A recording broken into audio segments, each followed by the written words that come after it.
9 ಗಂಟೆಯ ಮತ್ತೊಂದು ಪ್ರಮುಖವಾದಂತಹ ಸುದ್ದಿ. 4 ಕ್ಷೇತ್ರಗಳಲ್ಲಿ ರೆಬಲ್ ನಾಯಕರದ್ದೇ ಟೆನ್ಷನ್ ಶುರುವಾಗಿದೆ. ಶಿವಮೊಗ್ಗ, ಹುಬ್ಬಳ್ಳಿ, ದಾವಣಗೆರೆ, ಚಿಕ್ಕೋಡಿಯಲ್ಲಿ ಬಂಡಾಯ ಎದ್ದಿರುವಂತಹ ಪಕ್ಷೇತರ ಅಭ್ಯರ್ಥಿಗಳು ಟೆನ್ಷನ್ ಕೊಡ್ತಾ ಇದ್ದಾರೆ, ತಲೆನೋವಾಗಿದ್ದಾರೆ. ಯಾರ್ಯಾರಿಗೆ ಒಳಗೇಟ್ ಬೀಳುತ್ತೆ ಹಾಗಾದ್ರೆ ಇದರಿಂದ? ಪಕ್ಷೇತರ ಅಭ್ಯರ್ಥಿಗಳು ಈಗ ಬಿಜೆಪಿ ಹಾಗೆ ಕಾಂಗ್ರೆಸ್ನ ಅಭ್ಯರ್ಥಿಗಳಿಗೆ ದೊಡ್ಡ ಟೆನ್ಷನ್ ಕೊಡ್ತಾ ಇದ್ದಾರೆ. ಹಾಗಾದ್ರೆ ಯಾರಿಗೆಲ್ಲ ಒಳಗೇಟ್ ಬೀಳುತ್ತೆ? ಶಿವಮೊಗ್ಗ, ಹುಬ್ಬಳ್ಳಿ, ದಾವಣಗೆರೆ ಮತ್ತೆ ಚಿಕ್ಕೋಡಿಯಲ್ಲಿ ಈ 4 ಕ್ಷೇತ್ರಗಳಲ್ಲೂ ಸಹ ಈಗ ಪಕ್ಷೇತರ ಅಭ್ಯರ್ಥಿಗಳೇ ದೊಡ್ಡ ತಲೆನೋವಾಗಿದ್ದಾರೆ. ಪಕ್ಷೇತರ ಅಭ್ಯರ್ಥಿಗಳು ಕಣದಲ್ಲಿರೋದ್ರಿಂದಾಗಿ ತಮ್ಮ ಕೈಯಲ್ಲಿರುವಂತಹ ಮತಗಳು ಅವರತ್ತ ಹೋಗುವಂತಹ ಸಾಧ್ಯತೆ ಇದೆ ಅನ್ನುವಂತಹ ನಿಜಕ್ಕೂ ಕೂಡ ಪ್ರಗತಿ ಟೆನ್ಷನ್ ಬಹಳ ಜೋರಾಗಿದೆ. ಈ 4 ಕ್ಷೇತ್ರಗಳಲ್ಲಿ ರೆಬೆಲ್ ನಾಯಕರ ಟೆನ್ಷನ್ ಇದು.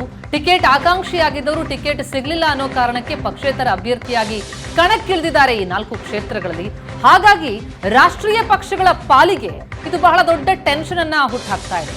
ಶಿವಮೊಗ್ಗದಲ್ಲಿ, ಹುಬ್ಬಳ್ಳಿಯಲ್ಲಿ ಮತ್ತು ದಾವಣಗೆರೆ ಹಾಗೂ ಚಿಕ್ಕೋಡಿಯಲ್ಲಿ ಕೆಲವೆಡೆ ಕಾಂಗ್ರೆಸ್ಗೆ ಕಂಟಕ, ಇನ್ ಕೆಲವೆಡೆ ಬಿಜೆಪಿಗೆ ಕಂಟಕ. ಅದರಲ್ಲೂ ಈ ರೀತಿ ಪಕ್ಷೇತರವಾಗಿ ಬಂಡಾಯ ಎದ್ದು ಅಭ್ಯರ್ಥಿಗಳು ಕಣಕ್ಕಿಳಿದಾಗ ವೋಟ್ ಒಡೆಯುತ್ತೆ. ಆ ಒಳಗೇಟು ಯಾರಿಗೆ ಬೀಳುತ್ತೆ, ಅದು ಇನ್ಯಾರಿಗೆ ಲಾಭ ಆಗತ್ತೆ, ಈ ಟೆನ್ಷನ್. ಹಾಗಿದ್ರೆ ದಾವಣಗೆರೆ ವಿಚಾರಕ್ಕೆ ಬರೋಣ. ದಾವಣಗೆರೆಯಲ್ಲಿ ಪಕ್ಷೇತರ ಅಭ್ಯರ್ಥಿ ವಿನಯ್ ಕುಮಾರ್ ಸ್ಪರ್ಧೆಗೆ ಮುಂದಾಗಿದ್ದಾರೆ.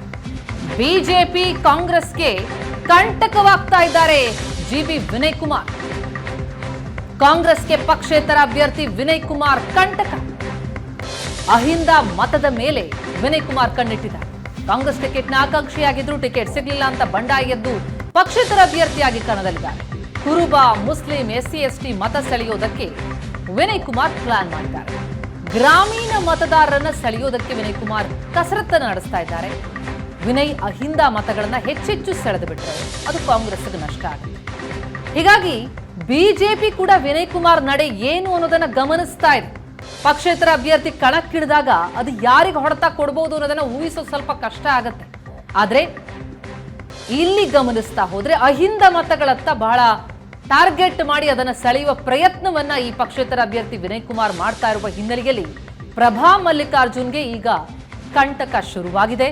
ಕಾಂಗ್ರೆಸ್ ಈಗ ತಲೆನೋವಾಗಿದೆ. ಕಾಂಗ್ರೆಸ್ ಪಾಲಿಗೆ ಬಹಳ ದೊಡ್ಡ ತಲೆನೋವನ್ನ ಹುಟ್ಟುಹಾಕಿದ್ದಾರೆ ಪಕ್ಷೇತರ ಅಭ್ಯರ್ಥಿ ವಿನಯ್ ಕುಮಾರ್. ಬಿಜೆಪಿ ಕೂಡ ಇದನ್ನ ಗಮನಿಸ್ತಾ ಇದೆ. ವಿನಯ್ ಕುಮಾರ್ ನಡೆ ಏನು, ಯಾರನ್ನು ಸೆಳೆಯೋ ಪ್ರಯತ್ನ ಮಾಡ್ತಾರೆ? ಯಾಕಂದ್ರೆ ಗ್ರಾಮೀಣ ಭಾಗದ ಮತಗಳನ್ನು ಸೆಳೆಯೋದಕ್ಕೆ ಕೂಡ ವಿನಯ್ ಕುಮಾರ್ ಪ್ರಯತ್ನಿಸ್ತಾ ಇದ್ದಾರೆ.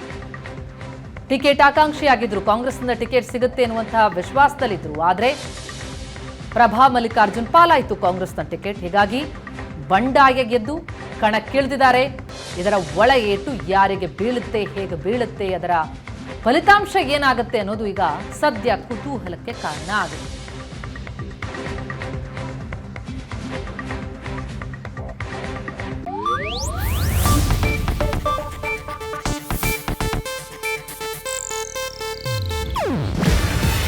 ಇದು ಏಷ್ಯಾನೆಟ್ ನ್ಯೂಸ್ ನೆಟ್ವರ್ಕ್ ಪ್ರಸ್ತುತಿ.